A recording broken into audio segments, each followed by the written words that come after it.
Situata kritike në sipërfaqen e liçenit të Kukësit, e mbuluar prej ditësh me mbeturina që vijnë nga Kosova dhe Maqedonia, ka ngritur në alarm autoritetet lokale në qytetin Veri Lindor. Sot është krijuar një task force që kryesohet nga prefekti Safet Gjici për pastrimin dhe mbrojtjen e këtyre ujrave nga mbeturinat, ndërkohë që nesër do të nisë puna në terren. Në këtë aksion do të përfshihen njësitë vendore, punonjës të shëndetësisë, mjedisit, policisë së shtetit dhe të forcave të ushtrisë, por edhe nxënës të shkollave. Njëkohësisht do të koordinohet puna me qeverinë shqiptare dhe ato të Maqedonisë dhe Kosovës për të parandaluar këtë fenomen që po shkatron këtë pasuri të madhe. Gjithashtu është kërkuar që në mënyrë kategorike komunat dhe bashkitë që lagen nga ujrat e liçenit të mos hedhin më mbeturina në këto ujra ose në përrejt dhe lumet që derdhen në liçen.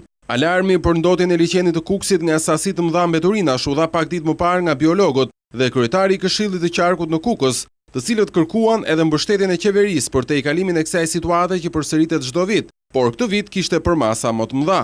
Mbeturinat janë kryesisht ambalazhe ushqimesh, ilaçesh, lëndësh ndërtimi dhe të tjera që vijnë nga Maqedonia dhe Kosova, nga rrjedha e lumejve Drini i Zi dhe Drini i Bardh. Prania e tyre në liçen dëmton florën dhe faunën e liçenit dhe brigjeve të tij, ndërsa kjo situatë dëmton edhe turizmin në këtë zonë.